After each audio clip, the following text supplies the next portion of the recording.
Hi hello everyone, welcome back to Kanasu lifestyle vlog. So ಎಲ್ಲರಿಗೂ ಮೊದಲನೇದಾಗಿ ವರಮಹಾಲಕ್ಷ್ಮಿ ಹಬ್ಬದ ಶುಭಾಶಯಗಳು. ಎಲ್ಲರೂ ಕೂಡ ನಿಮ್ಮ ಮನೇಲಿ ಹಬ್ಬ ಮಾಡಿರ್ತೀರಾ ಅಂತ ಅನ್ಕೋತೀನಿ. ಸೊ ಎಲ್ಲರೂ ತುಂಬ ಅಂದರೆ ತುಂಬ ಬ್ಯುಸಿಯಾಗಿರ್ತೀರಾ ಅಲ್ವಾ. ಹಬ್ಬದ ದಿನ ತುಂಬ ಸಂತೋಷ ಸಂಭ್ರಮದಿಂದ ಆಗಿರುತ್ತೆ ಅಂತ ಅನ್ಕೋತೀನಿ. ಸೊ ಯಾರ್ಯಾರು ಕೂರಿಸಿದ್ದೀರಾ ಲಕ್ಷ್ಮೀ ದೇವಿನ ಅಂತ ಕಮೆಂಟಲ್ಲಿ ತಿಳಿಸಿ ಆಯಿತಾ. ಸೊ ಈ ವಿಡಿಯೋ ಏನಾದರೂ ನಿಮ್ಗೆ ಇಷ್ಟ ಆದರೆ ಪ್ಲೀಸ್ ಲೈಕ್ ಮಾಡಿ, ಶೇರ್ ಮಾಡಿ, ಕಮೆಂಟ್ ಮಾಡಿ. ಮತ್ತು ಯಾರೆಲ್ಲ ನನ್ನ ಚಾನಲ್ನ ಹೊಸ್ದಾಗಿ ನೋಡ್ತಿದ್ದೀರಾ ಪ್ಲೀಸ್ ಸಬ್ಸ್ಕ್ರೈಬ್ ಮಾಡ್ಕೊಂಡು ವಿಡಿಯೋನ ನೋಡಿ ಅಂತ ಹೇಳ್ತಾ, ಸೊ ಇವಾಗ ನೀವು ನೋಡ್ತಾ ಇರ್ಬೋದು ನಾನು ಯಾವ ಥರ ಲಕ್ಷ್ಮೀ ದೇವಿನ ಕೂರಿಸಿದ್ದೀನಿ ಅಂತ. ತುಂಬ ಅಂದರೆ ತುಂಬ ಚೆನ್ನಾಗಿ ಕಾಣಿಸ್ತಿದ್ದಾರೆ ಅಲ್ವಾ. ಸೊ ನನಗಂತೂ ತುಂಬ ಇಷ್ಟ ಆಯಿತು. ಸೊ ನಿಮಗೂ ಇಷ್ಟ ಆಗುತ್ತೆ ಅಂತ ಅನ್ಕೋತೀನಿ. ನೀವು ನೋಡ್ತಾ ಇರ್ಬೋದು, ಅಲ್ಲಿ ನೋಡಿ ಇಷ್ಟ ಆದರೆ ಪ್ಲೀಸ್ ಕಮೆಂಟಲ್ಲಿ ತಿಳಿಸಿ ಆಯಿತಾ, ಚೆನ್ನಾಗಿತ್ತು ಇದೆ ಅಂತ. ಸೊ ನಾನು ಲಕ್ಷ್ಮೀ ದೇವಿ ಬಲಗಡೆ ಸೈಡು ಗಣಪತಿ ಮತ್ತು ಒಂದು ಕಲಸನ ಇಟ್ಟಿದ್ದೆ. ನಿಮಗೆ ಗೊತ್ತಿರುತ್ತೆ ಯಾವುದೇ ಪೂಜೆ ಮಾಡಬೇಕಾದ್ರೂ ಫಸ್ಟು ವಿಘ್ನೇಶ್ವರನ ಪ್ರಾರ್ಥನೆ ಮಾಡಬೇಕು ಅಂತ. ಸೊ ಹಂಗೇ ಲಕ್ಷ್ಮೀ ದೇವಿಗೆ ಮಡ್ಲಕ್ಕಿ, ಬಳೆ, ಪೂಜೆ ಸಾಮಾನು ಮತ್ತು ಬಳೆ ಆಗಿರಬಹುದು, ಹಣ್ಣುಗಳು, ತಿಂಡಿ ತಿನಿಸುಗಳು ಎಲ್ಲನೂ ಪ್ರತಿಯೊಂದನ್ನು ಕೂಡ ನಾನು ರೆಡಿ ಮಾಡಿ ಇಟ್ಕೊಂಡಿದ್ದೆ. ಮತ್ತು ಜೋಡಿ ದೀಪಗಳು ಕೂಡ ರೆಡಿ ಮಾಡಿ ಇಟ್ಕೊಂಡಿದ್ದೆ. ನೀವು ನೋಡ್ತಾ ಇರ್ಬೋದು, ಅಲ್ಲಿ ತುಂಬ ಅಂದರೆ ತುಂಬ ಚೆನ್ನಾಗಿ ಕಾಣಿಸ್ತಿದೆ ಅಲ್ವಾ. ನನಗಂತೂ ತುಂಬ ಅಂದರೆ ತುಂಬ ಇಷ್ಟ ಆಯಿತು. ಸೊ ಹಂಗೇ ಮುತ್ತೈದೆಯರಿಗೆ ಬಾಗಿನ ಕೊಡೋದಕ್ಕೂ ಕೂಡ ಎಲ್ಲನೂ ರೆಡಿ ಮಾಡಿ ಇಟ್ಕೊಂಡಿದ್ದೆ. ಎಲ್ಲ ಥರ ಸ್ವೀಟು, ಹಣ್ಣುಗಳು ಎಲ್ಲನೂ ತಂದು ಇಟ್ಕೊಂಡಿದ್ದೆ. ಸೊ ನಮ್ಮ ಹತ್ರ ಏನಾಗುತ್ತೆ ಅಂದರೆ ಇನ್ನೂ ತುಂಬ ಚೆನ್ನಾಗಿ ಇಡಬಹುದು ಅಂತ ನನಗೆ ಗೊತ್ತು.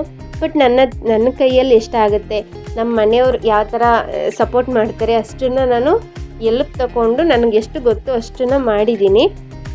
ಸೊ ಇದರಲ್ಲೇನಾದ್ರು ತಪ್ಪಿದರೆ ಪ್ಲೀಸ್ ಕ್ಷಮೆ ಇರಲಿ ಅಂತ ಕೇಳ್ತೀನಿ. ಸೊ ಫೈನಲಿ ನಾನು ರಂಗೋಲಿನ ಬೆಳಗಿನ ಜಾವ ಟೈಮಲ್ಲೇ ಬಿಟ್ಬಿಟ್ಟೆ ಬ್ರಾಹ್ಮಿ ಮುಹೂರ್ತದಲ್ಲಿ ಪೂಜೆ ಮಾಡಿದ್ದೆ. ಬಟ್ ಕಲರೆಲ್ಲ ಹಾಕೋಕ್ಕಾಗಿರಲಿಲ್ಲ. ಸೊ ಬಂದು ಕಲರೆಲ್ಲ ಹಾಕಿದ್ದೀನಿ. ಸೊ ರಂಗೋಲಿ ಡಿಸೈನ್ ಯಾವ ಥರ ಇದೆ ಅಂತ ಹೇಳಿ. ನೀವು ಟೈಮಿಂಗ್ಸ್ನ ನೋಡ್ತಾ ಇರ್ಬೋದು, ಅಲ್ಲಿ 4:45 ಏನೋ ಟೈಮ್ ಆಗಿದೆ. ನಾನು 3:30ಗೆ ಎದ್ದು ಸ್ನಾನ ಎಲ್ಲ ಮಾಡಿ ಮತ್ತು ನೈವೇದ್ಯಕ್ಕೆ ಅಂತ ಪುಳಿಯೋಗರೆ ಎಲ್ಲ ಮಾಡಿ ಎಲ್ಲನೂ ರೆಡಿ ಮಾಡಿಟ್ಟಿದ್ದೆ. ಸೊ ನಾನು ಕೂಡ ರೆಡಿಯಾಗಿ ಬಂದು ಇವಾಗ ಕಲಸನ ಕೂರಿಸ್ತಾ ಇದ್ದೀನಿ. 4:45 ಟೈಮ್ ಆಗಿದೆ. ಸೊ ಇದು ಮುಹೂರ್ತ ಅಂದರೆ ಬ್ರಾಹ್ಮಿ ಮುಹೂರ್ತದಲ್ಲೇ ಪೂಜೆ ಮಾಡ್ತಾ ಇದ್ದೀನಿ ಅಂತ ಅನಿಸುತ್ತೆ. ಸೊ ಅದೇ ಟೈಮಲ್ಲಿ ಪೂಜೆ ಮಾಡಿದ್ದೀನಿ. ಸೊ ಇವಾಗ ಗೆಜ್ಜೆ ಹಾರ ಮತ್ತು ಮುಖವಾಡ ಎಲ್ಲನೂ ಕೂಡ ದೇವಿಗೆ ಹಾಕ್ತಾ ಇದ್ದೀನಿ.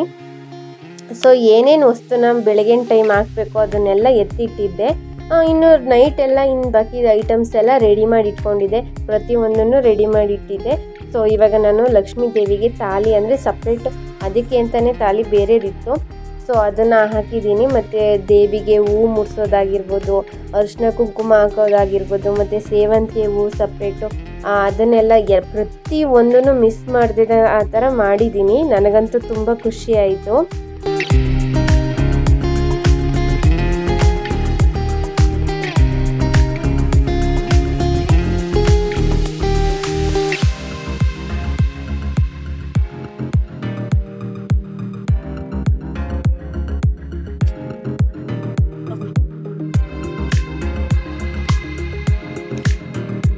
ದೇವಿಗೆ ಹೂವಿನ ಅಲಂಕಾರ ಎಲ್ಲ ಮಾಡಾಯಿತು.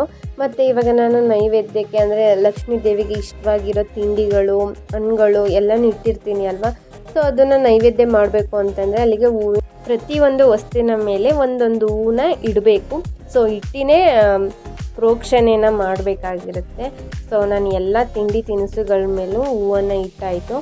ಸೊ ಇಟ್ಟಾದಮೇಲೆ ಇನ್ನು ಪೂಜೆಗೆ ಕಾಯಿನ ಹೊಡ್ಕೊಬರ್ಬೇಕಿತ್ತು. ಹಣ್ಣುಗಳು, ಎಲೆ ಅಡಿಕೆ, ಗಂಧದ ಕಡ್ಡಿ, ಕರ್ಪೂರ, ಧೂಪ ಪ್ರತಿಯೊಂದನ್ನು ರೆಡಿ ಮಾಡಿ ಇಟ್ಕೊಂಡಿದ್ದೆ. ಸೊ ಕಾಯಿ ಒಂದನ್ನು ಹೊಡ್ಕೊಬರ್ಬೇಕಿತ್ತು. ಸೊ ಅದನ್ನು ರೆಡಿ ಮಾಡ್ಕೊಂಡು ತಗೊಬಂದೆ.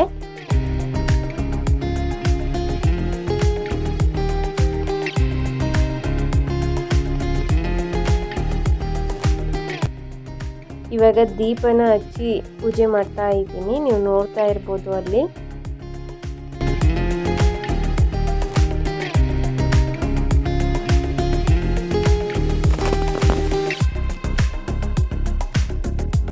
ನಾನು ಗಂಧದ ಕಡ್ಡಿ ದೀಪ ಎಲ್ಲನೂ ಹಚ್ಚಿ ಎಲ್ಲನೂ ರೆಡಿ ಮಾಡಿ ಇಟ್ಕೊಂಡೆ. ಸೊ ಇವಾಗ ಲಕ್ಷ್ಮೀ ದೇವಿಗೆ ವಿಭೂತಿ ಆಗಿರ್ಬೋದು, ಅರಿಶಿನ ಕುಂಕುಮ ಮತ್ತು ಅಕ್ಷತೆ ಕಾಳು ಎಲ್ಲನೂ ಹಣೆಗೆ ಹಚ್ಚುತ್ತಾ ಇದ್ದೀನಿ. ಸೊ ಹಚ್ಚಾದ್ಮೇಲೆ ತಾಳಿ ಕೂಡ ಇರುತ್ತೆ ಅಲ್ವಾ ಲಕ್ಷ್ಮೀ ದೇವಿದು, ಅಲ್ಲಿಗೆಲ್ಲ ಹಚ್ಚಿ ಮತ್ತು ಗಣಪತಿಗೆ ಮತ್ತು ನಾನು ಒಂದು ಸಪ್ರೇಟ್ ಕಳಸ ಕೂರಿಸಿದ್ದೆ ಅಂತ ಹೇಳಿದ್ನಲ್ಲ, ಸೊ ಅಲ್ಲಿಗೆ ಎಲ್ಲದಕ್ಕೂ ಮೊದಲನೇದಾಗಿ ಅರಿಶಿಣ, ಕುಂಕುಮ, ವಿಭೂತಿ ಪ್ರತಿಯೊಂದನ್ನು ಹಚ್ಚಾದ್ಮೇಲೆ ಹೂವಿನ ಪ್ರೋಕ್ಷಣೆಯನ್ನು ಕೂಡ ಮಾಡಿದೆ ಲಕ್ಷ್ಮೀ ದೇವಿಗೆ. ಮತ್ತು ನೈವೇದ್ಯಕ್ಕೆ ಅಂತ ಇಟ್ಟಿರೋ ವಸ್ತುಗಳ ಮೇಲೆಲ್ಲ ಸ್ವಲ್ಪ ನೀರನ್ನೆಲ್ಲ ಚಿಮುಕಿಸಿ ಪೂಜೆ ಮಾಡ್ತಾ ಇರೋದು. ಏನಾದರೂ ತಪ್ಪಿದರೆ ದಯವಿಟ್ಟು ಸಾರಿ. ನನಗೆ ಏನು ಗೊತ್ತು ಅಂತಂದರೆ, ನಾನು ತಿಳ್ಕೊಂಡಿರೋದು ಎಷ್ಟು ಗೊತ್ತು ನನಗೆ ಅಷ್ಟನ್ನು ತಿಳ್ಕೊಂಡು ನಾನು ಪೂಜೆ ಮಾಡ್ತಾ ಇದ್ದೀನಿ. ಅದು ತಪ್ಪೋ ಸರಿನೋ ನನಗೆ ಅಷ್ಟೊಂದೆಲ್ಲ ಗೊತ್ತಿಲ್ಲ, ನಾನು ಗೊತ್ತಿರೋ ಅಷ್ಟು ಮಾಡ್ತಿದ್ದೀನಿ. ನೀವು ಯಾವ ಥರ ಮಾಡ್ತೀರಾ ಅಂದರೆ, ಒಬ್ಬೊಬ್ಬರ ಕಡೆ ಒಂದೊಂದು ಥರ ಪೂಜೆ ವ್ರತ ಎಲ್ಲ ಇರುತ್ತೆ. ಸೊ ಅದರಿಂದ ನಾನು ಹೇಳಿದ್ದಷ್ಟೇ. ನೀವು ಗಮನಿಸಿದ್ರೋ ಏನೋ ನನಗೆ ಗೊತ್ತಿಲ್ಲ, ಬಟ್ ನಾನು ಪೂಜೆ ಮಾಡುವಾಗ ಸ್ಟಾರ್ಟ್ ಆದಾಗ ನನಗೆ ಲಕ್ಷ್ಮೀ ದೇವಿಯಿಂದ ವರ ಸಿಕ್ತು. ಸೊ ನನಗಂತೂ ತುಂಬ ಅಂದರೆ ತುಂಬ ಖುಷಿ ಆಯಿತು. ನೀವು ನೋಡಿಲ್ಲ ಅಂತಂದರೆ ಅಲ್ಲಿ ಕಾಲ ಹತ್ರ ಬಂದು ಬಿದ್ದಿದೆ ನೋಡಿ, ನನ್ನ ತಲೆ ಮೇಲೆ ಇಟ್ಟಿದ್ದೆ ಅದನ್ನು. ಸೊ ಅದು ಕಾಲು ಕೆಳಗಡೆ ಹತ್ರ ಬಂದು ಬಿದ್ದಿದೆ. ಸೊ ನನಗಂತೂ ತುಂಬ ಅಂದರೆ ತುಂಬ ಖುಷಿ ಆಯಿತು.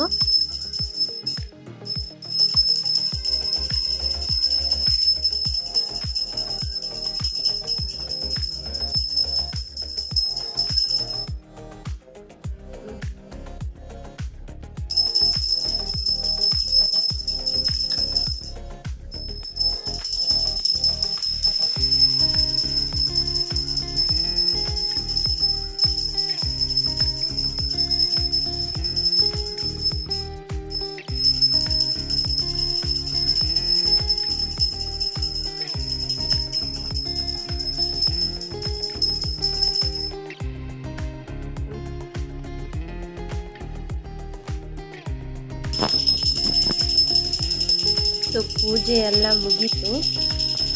ಇವಾಗ ಕರ್ಪೂರದ ಆರತಿನ ಬೆಳಗ್ತಾ ಇದ್ದೀನಿ. ಒಂದು ಸ್ವಲ್ಪ ಎಮೋಷನಲ್ ಆಗಿ ಅಟ್ಯಾಚ್ ಆಗಿದೆ ದೇವಿಗೆ ಈ ಸರಿ. ನಾನು ಒಂದು ಸ್ವಲ್ಪ ಸ್ಪೆಷಲ್ ಕೋರಿಕೆ ಎಲ್ಲ ಇತ್ತು. ಸೊ ಹಾಗಾಗಿ ಸ್ವಲ್ಪ ಜಾಸ್ತಿ ಭಕ್ತಿಯಿಂದ ಪೂಜೆ ಎಲ್ಲ ನಡೀತಾ ಇತ್ತು.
ನಮ್ಮನೆ ಲಕ್ಷ್ಮಿ ಯಾವ ಥರ ಕಾಣಿಸ್ತಾ ಇದ್ದಾಳೆ ಅಂತ ಕಮೆಂಟಲ್ಲಿ ತಿಳಿಸಿ ಆಯಿತಾ.